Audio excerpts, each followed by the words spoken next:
हम्म। आज है लेक्चर 2, दूसरा वीडियो है। एक वीडियो बन चुका है जिसमें हम बेसिक फार्मूला इसका पढ़े हैं।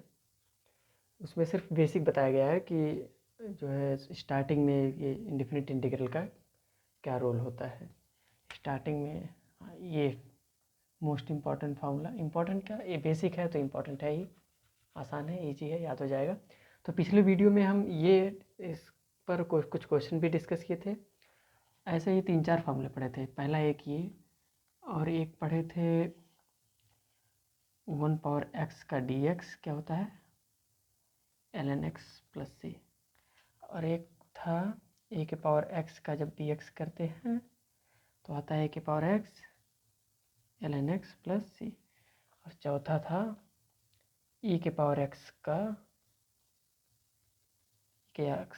ठीक, इतना होता है।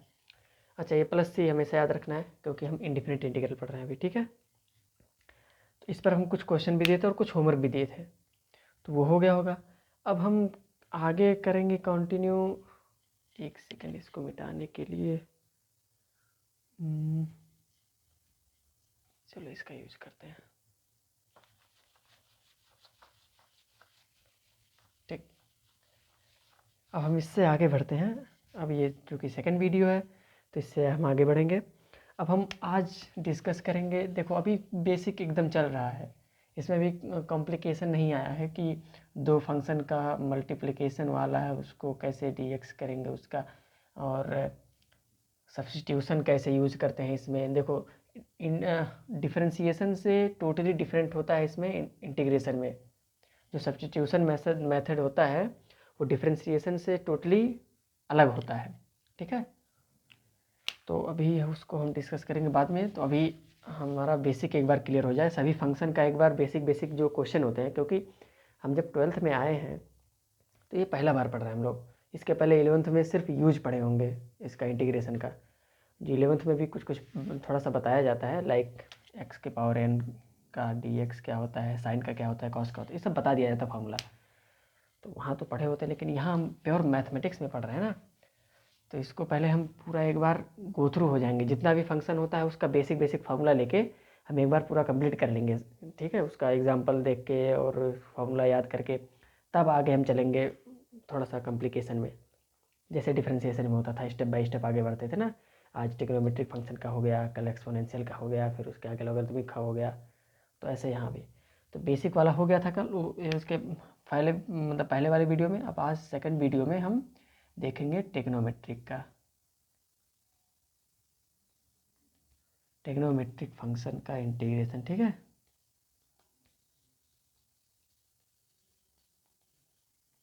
ट्रिग्नोमेट्रिक फंक्शन का इंटीग्रेशन ये यूपी बोर्ड के लिए है, तो हम हिंदी इंग्लिश दोनों मिक्स कर रहे हैं, इससे कोई मतलब नहीं है। ट्रिग्नोमेट्रिक फंक्शन का इंटीग्रेशन, तो पहले तो हम कुछ फार्मूला देख लेते हैं। पहला जो स्टैंडर्ड फार्मूला वही लिख रहे हैं, ठीक है। ट्रिग्नोमेट्रिक के फंक्शन में भी कुछ फार्मूले हैं जो डिराइव होते हैं, वो स्टैंडर्ड नहीं होते हैं, उसको निकालना पड़ता है। तो उसको हम जस्ट इसके अगले स्टेप में देखते हैं। ये जो स्टेप है इसको चलो फर्स्ट S1 स्लाइड 1, स्लाइड तो ऑनलाइन क्लास में होता है वो स्मार्ट बोर्ड पे, लेकिन चलो हम इस पे नाम देते हैं S1। स्लाइड 1 में हम सिर्फ फार्मूला देखते हैं ट्रिग्नोमेट्रिक का, ठीक है। साइन x का dx होता है cos x प्लस सी, माइनस कॉस एक्स प्लस सी। डिफ्रेंसिएशन का जस्ट उल्टा, डिफ्रेंसिएशन में साइन x का प्लस कॉस एक्स होता था और कॉस एक्स का माइनस साइन होता था, इसमें जस्ट उल्टा है। और दूसरा है cos x का dx क्या हो जाएगा, साइन x प्लस सी, ठीक। तीसरा स्टैंडर्ड खाली हम बता रहे हैं, सेक स्क्वायर एक्स का क्या हो जाएगा, इसका क्या हो जाएगा, याद करेंगे जब हम डिफ्रेंसिएशन में। तो डिफ्रेंशिएशन, हाँ अभी हम स्टार्टिंग में पहले वीडियो में ही बताए हैं कि जो इंटीग्रेशन होता है वो डिफ्रेंसिएशन का क्या होता है, जस्ट अपोजिट होता है।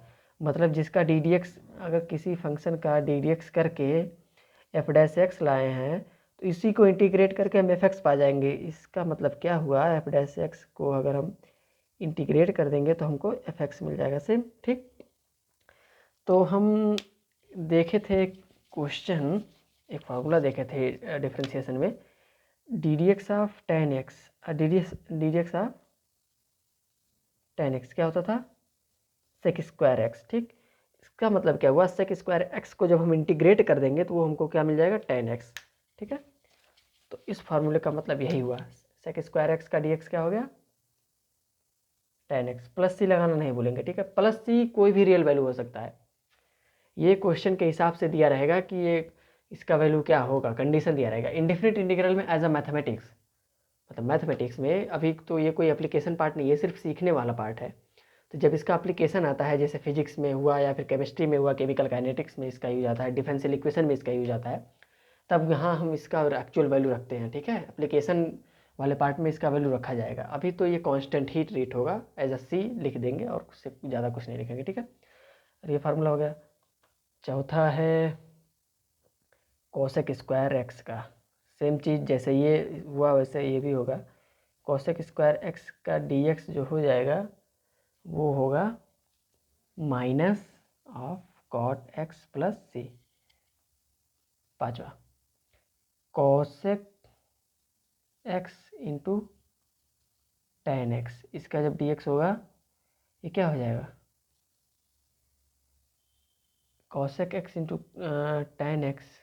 अच्छा सॉरी, गलत लिख दिया हम लगता है।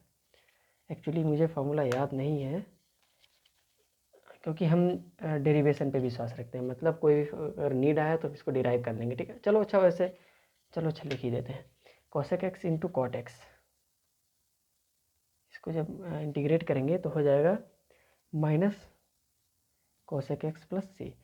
ऐसे एक और फार्मूला है cosec sec x into tan x, sec x into tan x. इसको जब इंटीग्रेट करेंगे तो क्या हो जाएगा, सेक एक्स प्लस सी। ठीक है, सेम चीज़ है, इसको डिफ्रेंशिएट करते थे ये आता था, इसको डिफ्रेंशिएट करते थे ये आता था, माइनस नहीं रहता था तो इधर तो माइनस आता था, तो वही चीज़ माइनस इधर हो गया। इसको डिफ्रेंशिएट करते थे ये आता था, इसको डिफ्रेंशिएट करते थे ये आता था, इसको डिफ्रेंशिएट करते थे ये आता था, इसको डिफ्रेंशिएट करते थे विद माइनस साइन ये आता था। ठीक है, सेम चीज़ है। तो ये हो गया फार्मूला, एक बार फार्मूला देख लें। ठीक, सब लिखना पड़ेगा फार्मूला। तो अब हम इससे रिलेटेड कुछ एकदम वेरी सिंपल मतलब क्वेश्चन करते हैं। ऐसा क्वेश्चन जो उसमें कुछ करना नहीं रहेगा, बस डायरेक्ट सिर्फ फार्मूला अप्लाई करना होगा। ठीक है, सिर्फ फार्मूला अप्लाई करने से वो क्वेश्चन बन जाए, ऐसा क्वेश्चन करते हैं। क्योंकि अभी हम उसी स्टेज पे चल रहे हैं जहाँ सिर्फ फार्मूला अप्लाई करके क्वेश्चन बना जाए बस, और कुछ नहीं, कोई कॉम्प्लिकेशन नहीं, कोई डिफ़िकल्टी नहीं। तो अच्छा, ऐसे क्वेश्चन को हम क्या कहते हैं, डायरेक्ट क्वेश्चन।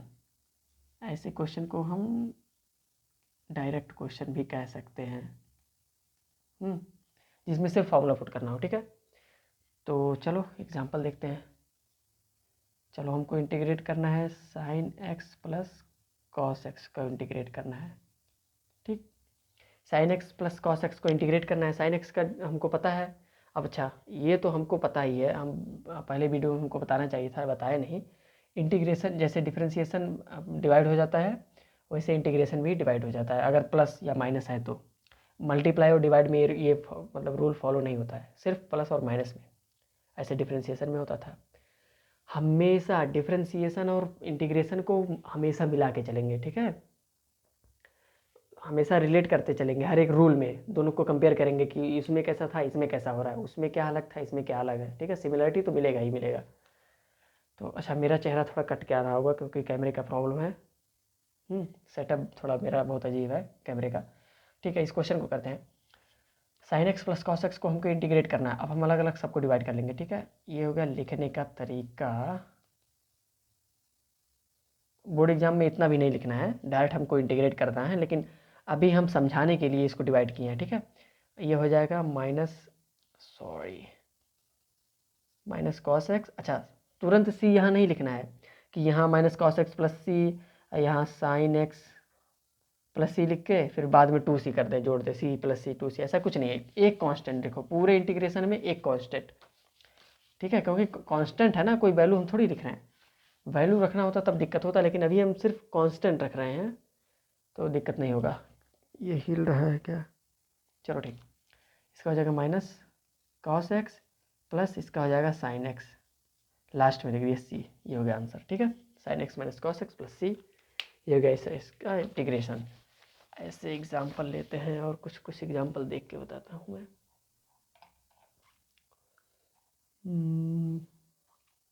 चलो एक एग्जांपल है √3 sin x minus cos x बराबर मतलब cos x इसको इंटीग्रेट करना है। इंटीग्रेशन का साइन आराम से बढ़िया बनाएंगे। इसको प्रूफ करना है -2 cos x minus pi by 6 plus c, ये प्रूफ करना है। ठीक है, इसको इंटीग्रेट करके। तो क्वेश्चन देखो कितना आसान है। पहले तो क्वेश्चन, जब भी क्वेश्चन आएगा तो हम देखेंगे कि ये डायरेक्ट क्वेश्चन है कि कम्प्लिकेशन वाला क्वेश्चन है। कम्प्लिकेशन मतलब जिसमें सब्स्टिट्यूशन करना हो, जो डायरेक्ट फार्मूले पे रखने पर आता ना हो, वैसे क्वेश्चन को हम कम्प्लिकेशन वाला क्वेश्चन बोलते हैं। और ऐसा क्वेश्चन जो देखने पर लगे कि हाँ बस फार्मूले में रख, एक एक स्टेप फार्मूले में रख के जाना है और हो जाएगा, तो ऐसे क्वेश्चन को कहते हैं डायरेक्ट क्वेश्चन कहते हैं। ठीक है, तो हमको क्वेश्चन देखने से लग रहा है कि हम साइन एक्स का भी इंटीग्रेशन पढ़े हैं, कॉस एक्स का भी पढ़े हैं, बीच में माइनस है, डिवाइड कर देंगे। कांस्टेंट मल्टीप्लाई में है, जैसे डिफरेंशिएशन में कांस्टेंट मल्टीप्लाई में होने पर बाहर हो जाता था, सेम ऐसे इंटीग्रेशन में भी कांस्टेंट अगर मल्टीप्लाई में है, मतलब गुणे में अगर कोई कांस्टेंट है तो वो जस्ट बाहर हो जाता है। ठीक है, जस्ट बाहर हो जाता है। तो हम क्या करेंगे, सबको डिवाइड करेंगे, मन में ही डिवाइड कर लेंगे, ऐसे लिखेंगे नहीं पिछली बार की तरह। ठीक है, तो इसके लिए क्या हो जाएगा, √3 बाहर हो गया, साइन एक्स का हो जाएगा माइनस कॉस एक्स। कॉन्स्टेंट अभी नहीं लिखेंगे, लास्ट में एकदम लिख देंगे कॉन्स्टेंट, जब मेरा आंसर आ जाएगा तब। माइनस कॉस एक्स क्या होता है, साइन एक्स। ठीक हो गया, इंटीग्रेशन यही खत्म। अब हमको ये प्रूफ करना है ना, ये प्रूफ करना है हमको, तो हम क्या करेंगे, अब यहाँ टेक्नोमेट्री चालू हो गया, इंटीग्रेशन यही खत्म हो गया, टेक्नोमेट्री यही चालू हो गया। अब हम क्या करेंगे, 2 से गुणा भाग करेंगे दोनों तरफ, मतलब इसमें तो हो जाएगा, ये हो जाएगा /2 × 2। अब √3/2 ये हो गया, ऐसे हो जाएगा √3/2 minus cos x minus 1/2 sine x, total का मल्टीप्लाई 2। इसको आगे ये चलो एज अ होमवर्क हो गया, इसको क्या करना है, सॉल्व करना है, इसको प्रूफ करना है, फ़ोटो खींच के व्हाट्सअप करना है। ठीक है, व्हाट्सअप नंबर डिस्क्रिप्शन बॉक्स में मिल जाएगा। ठीक है, तो ये एग्जांपल हो गया, मतलब बेसिक बेसिक क्वेश्चन उठाते हैं हम लोग। ओके,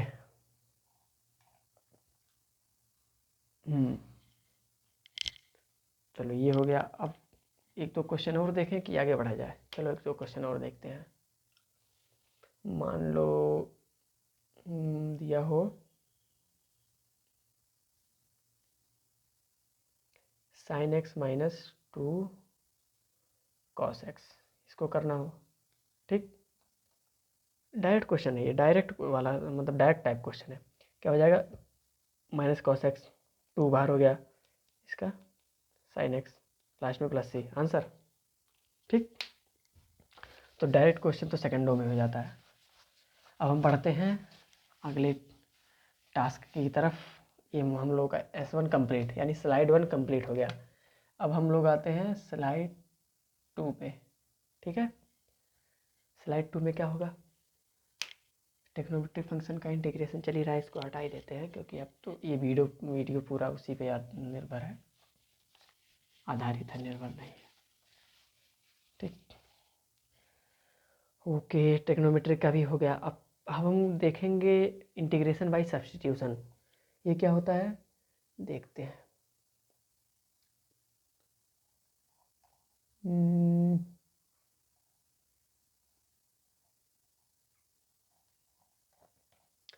अच्छा, टेक्नोमेट्रिक फंक्शन का इंटीग्रेशन हो गया।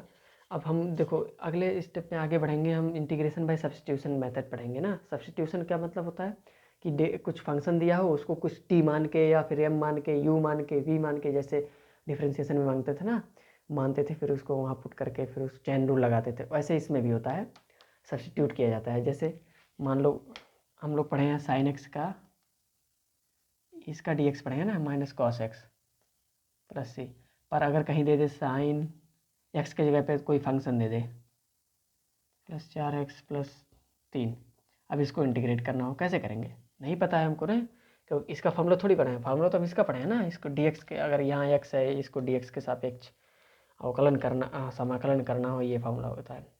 लेकिन ये आदत ये अगर ये दे दे तो यहाँ तो सब्स्टिट्यूशन यूज़ करना पड़ेगा ना, लेट इतना बराबर टी या फिर यू भी कुछ भी मानना पड़ेगा। तो उसको कैसे करते हैं, उसका मेथड क्या होता है, उसको चलो पढ़ते हैं। तो स्लाइड 2 में क्या है टॉपिक, स्लाइड 2 में टॉपिक है integration by substitution.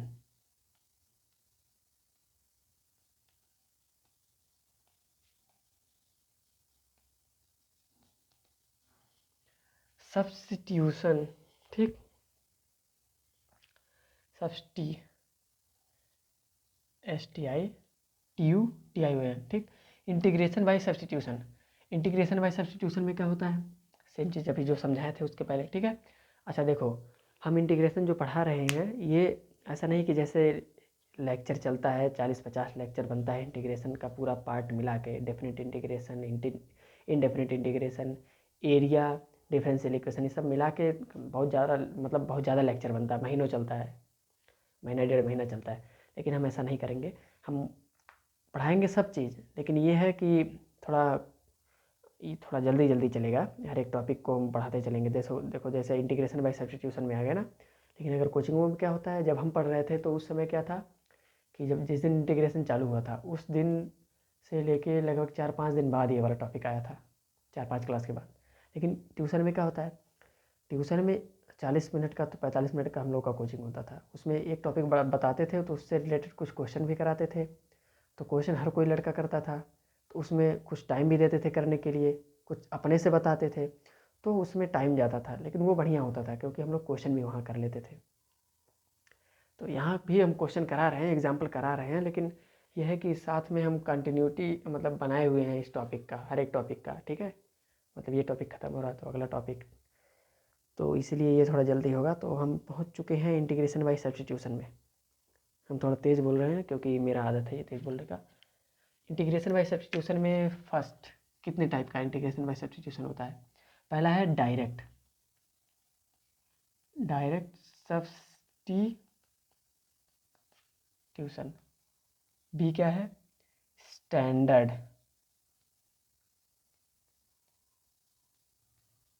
Substitution. Standard मतलब क्या होता है, स्टैंडर्ड सब्स्टिट्यूशन का क्या मतलब है, इनडायरेक्ट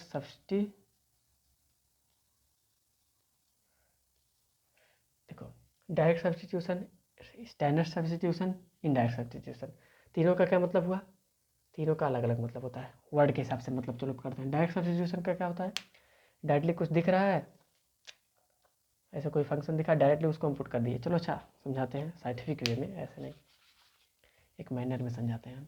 तो पहला आ गया डायरेक्ट सब्स्टिट्यूशन, नोट कर लिए होते हैं सब, ठीक है। अगर नहीं किया हो तो वीडियो को थोड़ा पीछे करो, 10-5 सेकंड पीछे करो, उसको नोट कर लो। तो आते हैं पहला डायरेक्ट सब्स्टिट्यूशन में।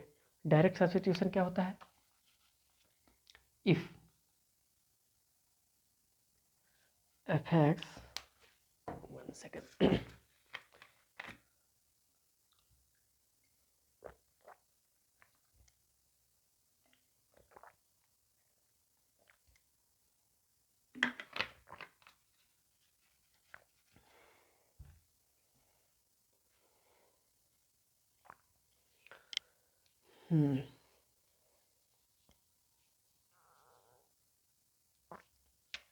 देखो F x D x equal होता है जी एक्स, मतलब किसी फंक्शन को इंटीग्रेट किए तो वो आ गया जी एक्स, ठीक है, जी एक्स प्लस सी। अगर कोई फंक्शन ऐसे दिया हो, मान लो कोई फंक्शन दिया है, इसको इंटीग्रेट करना है, एक, चलो ये तो हो गया, इसको हटाओ, तो पता ही था। अगर कोई फंक्शन दिया है, कोई एफ एक्स फंक्शन दिया है और गुणे में एफ डैश एक्स भी दिया है, सबको क्या करना है, इंटीग्रेट करना है, ठीक है, इंटीग्रेट करना है। अब क्या करेंगे, अच्छा ये गणितीय रूप है, अभी हम समझा रहे हैं कि ये क्या होता है। एक कोई फलन दिया हो, उसके साथ गुणा में उसका क्या दिया हो, उसका डिफरेंशिएशन वाला भी पार्ट दिया हो और उसको इंटीग्रेट करना हो, तो उसके लिए हम क्या करेंगे, ये दोनों, ये जैसे ये किसी भी फंक्शन का डिफरेंशिएशन भी एक फंक्शन होता है ना, ये तो पढ़े हैं हम लोग, बेसिक रूल है। तो एक फंक्शन ये हो गया, अब एक फंक्शन ये हो गया, पहला एक फंक्शन है, अब दूसरा जो फंक्शन है वो पहले वाले फंक्शन का क्या है, डिफरेंशिएशन है। अब ये दो फंक्शन का गुणनफल हो गया, लेकिन इसकी एक स्पेशल अलग ही अलग क्यों हुआ, इसको हम दो फंक्शन के गुणनफल वाले इंटीग्रेशन में क्यों नहीं बताए, मतलब पहले ही क्यों बता दे रहे हैं। पहले इसलिए बता दे रहे हैं क्योंकि ये थोड़ा स्पेशल है, क्योंकि जो दूसरा वाला गुणनफल में जो दूसरा वाला फंक्शन है वो पहले वाले फंक्शन का क्या है, डिफरेंशिएशन है। ठीक है, उसका डिफरेंशिएशन जो डिफरेंशियल कोफिशिएंट है वो है। तो हम इसको क्या करेंगे, इसको इंटीग्रेट करने के लिए हम क्या करेंगे, एफ एक्स बराबर टी मान लेंगे। ठीक है, सब्स्टिट्यूशन यहीं से स्टार्ट होता है, इसी पार्ट से कि सब्स्टिट्यूट कैसे करते हैं, मानते कैसे हैं। लेट एफ एक्स इक्वल, ठीक है, बहुत ध्यान से यहाँ देखना है, let f x equal t, यहाँ टी मान लिए। ठीक, अब हम दोनों साइड क्या करेंगे, एक्स के सापेक्ष अवकलन कर देंगे, तो ये हो जाएगा एफ डैश एक्स। ठीक, और ये हो जाएगा D T by D x. अब डी एक्स इधर आ गया, F dash x D X बराबर डी टी। ठीक, अच्छा ये डी एक्स क्यों है, डी एक्स का इसका मतलब ये होता है कि हम एक्स के सापेक्ष पूरे फंक्शन को हम क्या करें, इंटीग्रेट कर रहे हैं, मतलब यहाँ एक्स वेरिएबल हुआ। ठीक है, लेकिन जब हम यहाँ इस पूरे फंक्शन को टी मान ले रहे हैं तो मतलब हो गया हमारा वेरिएबल टी हो गया। अब हमको डी एक्स की जगह पर डी टी चाहिए, क्योंकि वेरिएबल जब टी हो गया तो हम दूसरे वेरिएबल के सापेक्ष कैसे अवकलन कर सकते हैं, तब तो ये कांस्टेंट हो जाएगा। ठीक है, तो ये x का मतलब हुआ कि वेरिएबल यहाँ x है, हर जगह x है, तो यहाँ dx के सापेक्ष किया गया। और जब हम fx को t मान लेंगे तो इसका मतलब हो गया कि वेरिएबल हम रिप्लेस कर दिए, x के जगह पर वेरिएबल t आया। अब t के सापेक्ष हमको इंटीग्रेशन करने के लिए यहाँ dt बनाना पड़ेगा, और dt कहाँ से आएगा, देखो हम जब fx को t माने दोनों तरफ क्या कर दिए, डिफ्रेंशिएट कर दिया। चलो एक एक स्टेप लिखते हैं, ये कैसे आया, ये ऐसे आया, ये फंक्शन ये फर्स्ट है, दोनों तरफ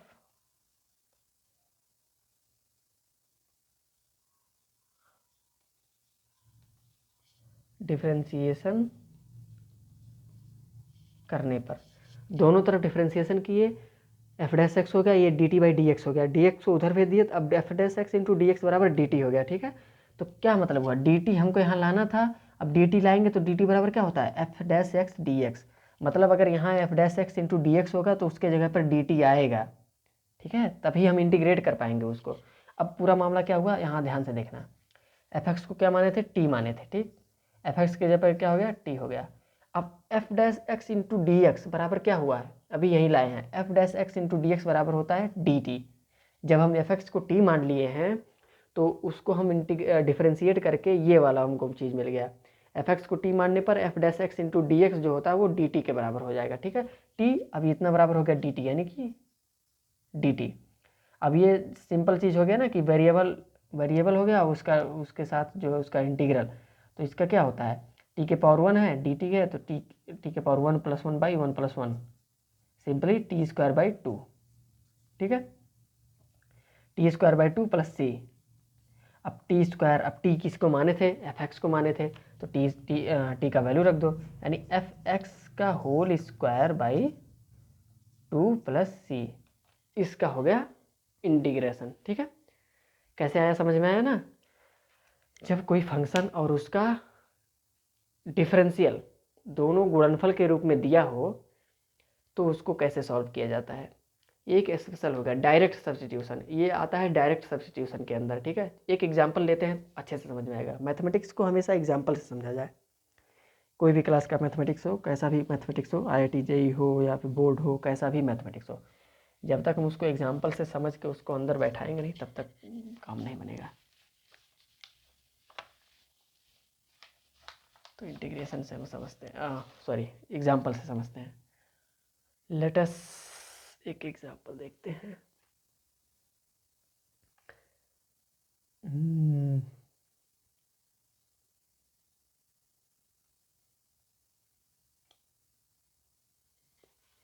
चलो एक बहुत ही इंपॉर्टेंट एग्जाम्पल है, इसको नोट करना है as a formula.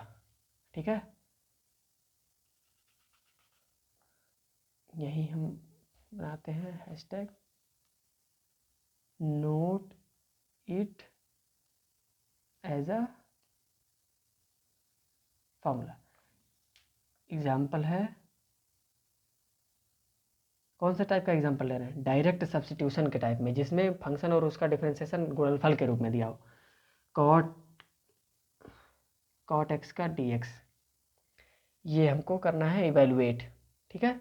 Cot x का डी एक्स, अच्छा ये तो कॉट एक्स है, कॉट एक्स का डिफरेंशिएशन तो होता है cosec minus cosec square x, तो गुणनफल में cosec square x minus cosec square x दिया ही नहीं है, तो ये डायरेक्ट सब्स्टिट्यूशन वाला पार्ट कैसे हो गया? सोचो सोचो सोचो। बताया था ना कि F x into F dash x D x, ये वाला पार्ट, तो ऐसा तो कुछ इसमें है नहीं, कॉट एक्स है फिर उसका डिफरेंशिएशन गायब है, तब कैसे हो गया वो? सोचो। चलो थोड़ा सा दिमाग लगाने वाला स्टूडेंट होगा तो वो क्या करेगा, कॉट एक्स को cos x by sine x कर लेगा, ठीक।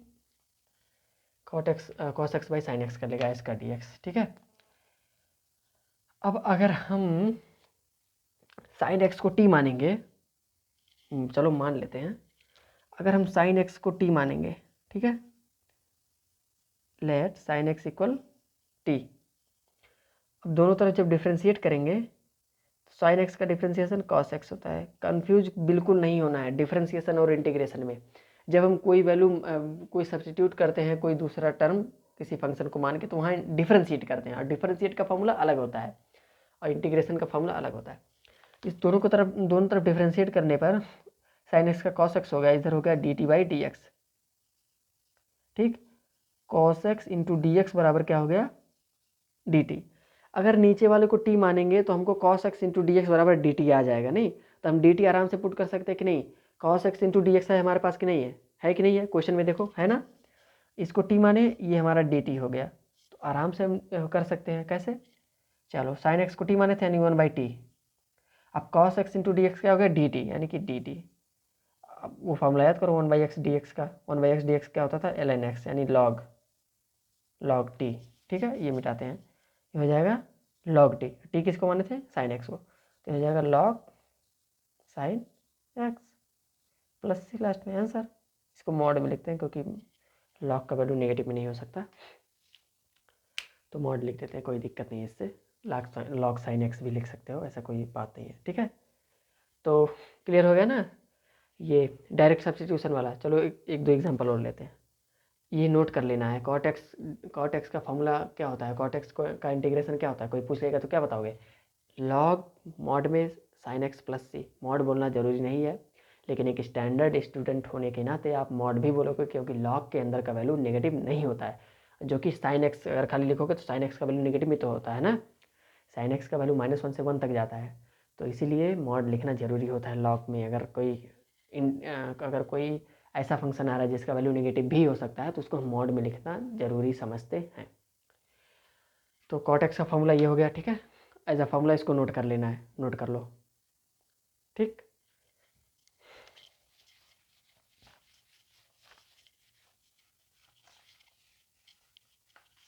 अब डायरेक्ट सब्स्टिट्यूशन में और कोई एग्जांपल है?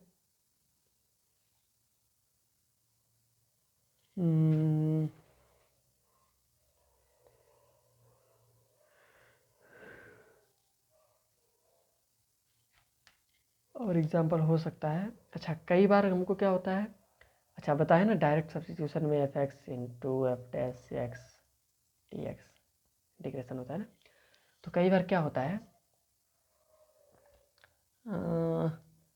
कई बार ऐसे डायरेक्ट दिया नहीं होता, तो हमको बनाना पड़ता है, इधर उधर से 3-5 करके बनाना पड़ता है कि जो फंक्शन दिया हो उसका इंटीग्रेशन भी उसके गुणात्मक में आ जाए, उसका डिफरेंशिएशन भी उसका गुणात्मक में आ जाए। अच्छा अभी तक तो समझ में आ गया होगा कि फंक्शन और उसका डिफरेंशिएशन गुणात्मक में लिखना इम्पॉर्टेंट क्यों है। क्यों इम्पॉर्टेंट है? क्योंकि जब हम इस फंक्शन को, अगर हम इसको डायरेक्टली इंटीग्रेट नहीं कर सकते हैं, ऐसा कोई बड़ा फंक्शन दे दे, तो अगर इस फंक्शन को हम टी जब पुट करते हैं हमेशा, तो जब डिफरेंशिएट करते हैं तो F dash x into D X बराबर डी टी, ये पार्ट आता ही आता है। तो डी एक्स के साथ अगर उसका डिफरेंशिएशन भी गुणात्मक होगा तो हम आराम से उसको डी टी रिप्लेस कर सकते हैं। जब इतना डी टी हो जाएगा, ये टी हो जाएगा, तो हमारा इंटीग्रेशन करना आसान हो जाएगा कि नहीं आसान हो जाएगा? आसान हो जाएगा। तो इसीलिए कई बार क्या होता है, ये डायरेक्टली दिया नहीं होता है एफ डैश एक्स, उसको बनाना पड़ता है। अब कैसे बनाना पड़ता है, चलो देखते हैं एक आध एग्जाम्पल। इसमें तो एग्जाम्पल मिल नहीं रहा है, कहीं से ढूंढना पड़ेगा। मान लो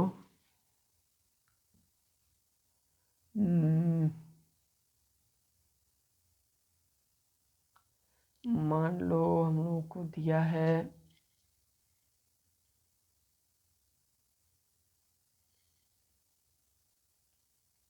sin 3x² + 5x + 10, इसको करना है इंटीग्रेशन। ठीक है, हम sin x का खाली पढ़े हैं, इस पूरे का तो पढ़े नहीं है।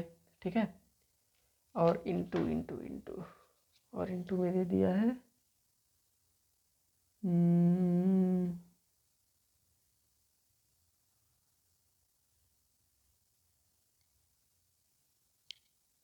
6x + 5 × dx। ठीक है, ऐसा दे दिया है। तो हम sin x का dx पढ़े हैं ना, इसको हम कोई एक दूसरा फंक्शन मानना पड़ा। अच्छा, क्वेश्चन देख के हमको पता चल जाएगा, क्वेश्चन देख के और हम जो रिजल्ट लिखे हैं, रिजल्ट मतलब एज अ फार्मूला जो लिखे हैं, उसको देख के पता चल जाएगा कि हमको सब्स्टिट्यूट क्या करना है। इसमें साइन ये पूरे को सब्स्टिट्यूट नहीं करना है, अंदर वाले को सब्स्टिट्यूट करना है। तो हम अंदर वाले को क्या मान लेंगे, कोई टी मान लेंगे। ठीक है, जब टी मान लेंगे तो हो जाएगा साइन टी का dx तो हमको पता ही है, -cos t। ठीक, 5 cos x + 10 बराबर टी मान लिए। अब ये हो जाएगा, इसका जब डिफ्रेंसिएशन करेंगे दोनों पक्षों में, इसका हो जाएगा 6x + 5 10 का 0, ये बराबर होगा dt/dx।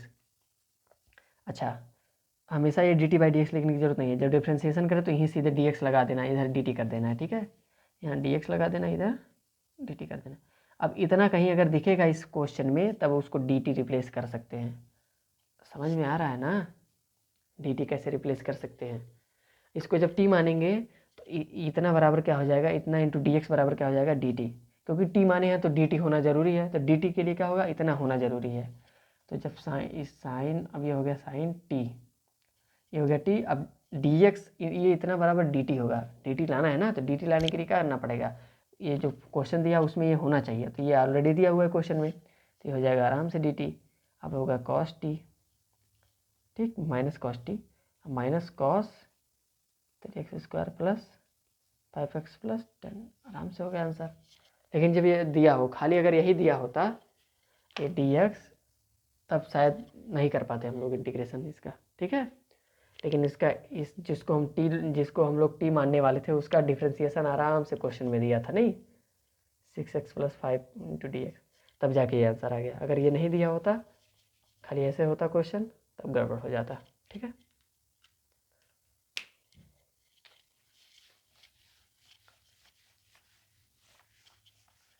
ये हो गया डायरेक्ट सब्स्टिट्यूशन। डायरेक्ट सब्स्टिट्यूशन समझ में आ गया ना। अच्छा, हमको एग्जाम्पल मिलेगा डायरेक्ट सब्स्टिट्यूशन का, तो हम अगले वीडियो में एक बार और करा देंगे, क्योंकि बहुत अच्छा लगता है जब एग्जाम्पल हो जाता है तो और क्लियरिटी आता है। जैसे 2-3 एग्जाम्पल की हैं डायरेक्ट सब्स्टिट्यूशन का, तो ज़्यादा क्लियरिटी आया होगा। ठीक है, तो हम आगे बढ़ते हैं अगले स्टेप में, इंटीग्रेशन बाय सब्स्टिट्यूशन के अगले पार्ट में, बी वाले पार्ट में। डायरेक्ट सब्स्टिट्यूशन एक हो गया। अच्छा, अभी तक तो पता चल गया होगा कि सब्स्टिट्यूट कैसे करते हैं, नहीं कि जो भी फंक्शन कॉम्प्लिकेशन लग रहा हो उसको टी मानते हैं, नहीं टी मानते हैं, दोनों पक्षों में क्या करते हैं, डिफरेंशिएशन करते हैं, तो हमको डी टी मिलता है। क्योंकि टी माने हैं तो डी टी लाना ही पड़ेगा। डी टी बराबर जो कंडीशन दिया होता है वो कंडीशन हमको दिए गए क्वेश्चन में गुणात्मक के रूप में लाना होता है, और नहीं है तो डी टी नहीं रिप्लेस कर सकते। ठीक है, ठीक है ना। कई बार क्या होता है, डी एक्स बराबर निकाल लेते हैं, डी एक्स बराबर डी टी बाई f'(x) कर लेते हैं। अब जहाँ डी एक्स है क्वेश्चन में, वहाँ ये पुट कर देते हैं। ठीक है, जैसे देखो, जैसे पुराने वाले ही क्वेश्चन में ले लो, हम लोगों के पास क्या था, चलो cot x वाले पे ले लेते हैं। cot x dx था, इसको रिप्लेस किए थे cos x by sin x में। एक गलती हुई है क्या, नहीं गलती नहीं है, ठीक, इसमें किए थे, और sin x को t माने थे ना, सॉरी, हाँ, sin x को t माने थे, दोनों तरफ डिफ्रेंशिएट किए थे, cos x dx बराबर dt आया था। अब हमको नहीं पता, हम dx बराबर सीधे निकाल लिए, dx बराबर dt बाई cos x आ गया। अब dx जहाँ क्वेश्चन में है, ये इसको t माने हैं, dx बराबर इतना मिला है, जब इसको t माने तो dx बराबर इतना मिला, तो सब कुछ पुट कर देते हैं क्वेश्चन में।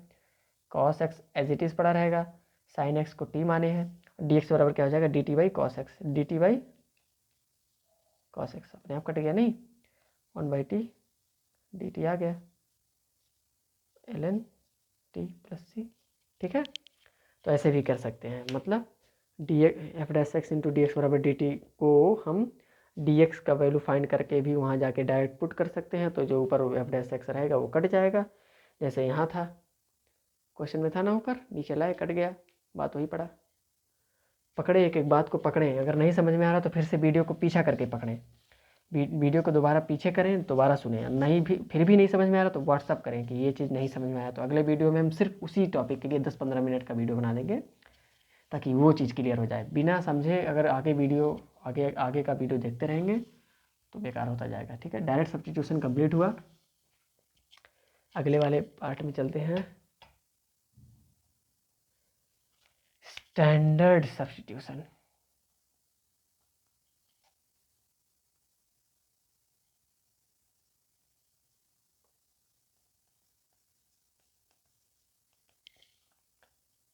स्टैंडर्ड सब्स्टिट्यूशन, ठीक है। स्टैंडर्ड सब्स्टिट्यूशन में क्या होता है, टाइम ज़्यादा हो गया क्या, लेट मी सी, 36 मिनट का वीडियो बन चुका है। हमको लग रहा है कि बहुत ज़्यादा पढ़ा दिए, तो 36 मिनट का हो गया, 1 घंटा कंप्लीट करेंगे। कितना मिनट बचा है अभी, 24 मिनट बचा है, नहीं 36 4 40 30, चलो 24 मिनट में तब तक स्टैंडर्ड सब्स्टिट्यूशन और इनडायरेक्ट सब्स्टिट्यूशन ये तीनों हो जाएगा। स्टैंडर्ड सब्स्टिट्यूशन में क्या होता है, चलो स्टैंडर्ड सब्स्टिट्यूशन देखते हैं। ये वीडियो समझो बहुत कीमती है, इस वीडियो में हम बहुत कुछ सीखा है। इंटीग्रेशन बाय सब्स्टिट्यूशन यही सबसे बड़ा पार्ट होता है, हाँ, कि कैसे हम सब्स्टिट्यूट कैसे करते हैं, कैसे फाइंड करेंगे कि किसको हमको सब्स्टिट्यूट करना है। ठीक है,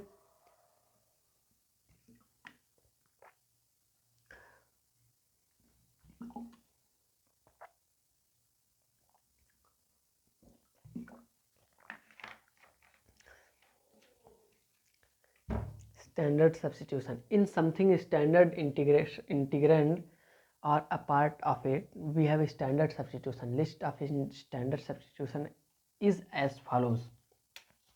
लिस्ट ऑफ स्टैंडर्ड सब्स्टिट्यूशन, कैसे सब्स्टिट्यूट करते हैं।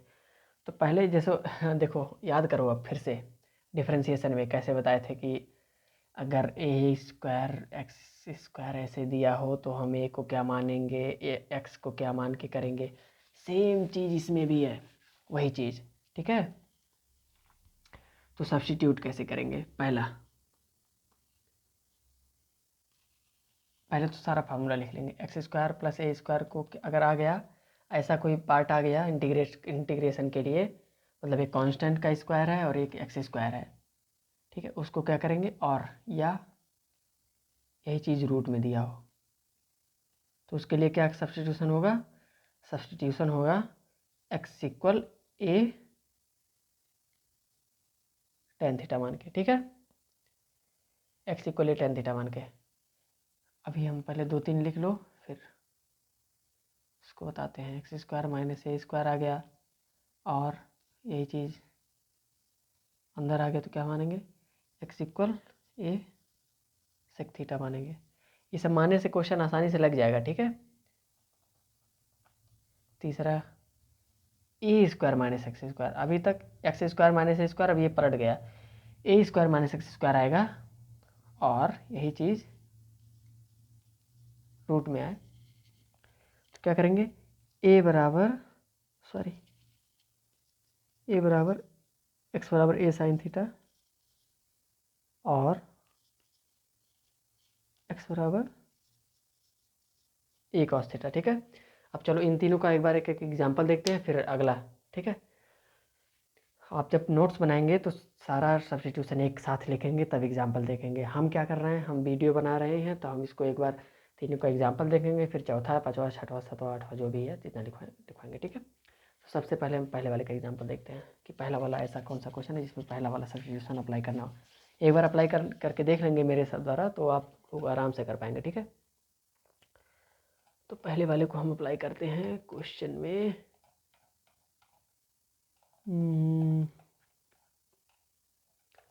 लेट वी हैव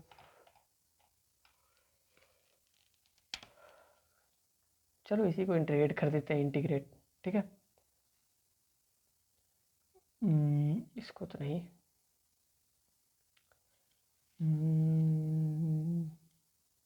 चलो इसको करने के लिए चलो मान लो मेरे पास ये तो फॉर्मूला हो जाएगा, इसको करते हैं।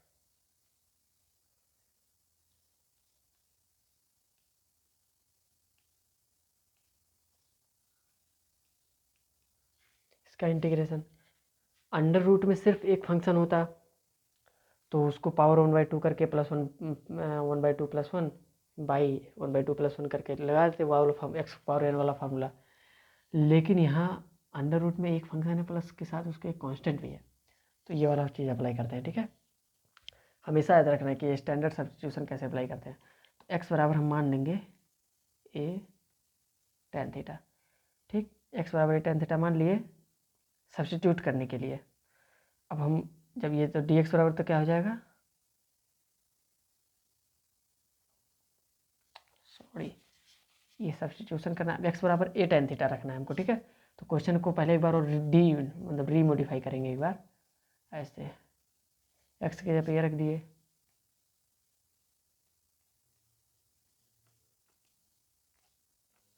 ए स्क्वायर कॉमन हो गया, अब ए बाहर हो गया, अंडर रूट के बाहर आ गया तो ये आ जाएगा, ठीक है। ए कांस्टेंट था, इंटीग्रेशन के भी बाहर हो गया। अब बचा हमारे पास अंडर रूट में 1 प्लस टेन स्क्वायर थीटा।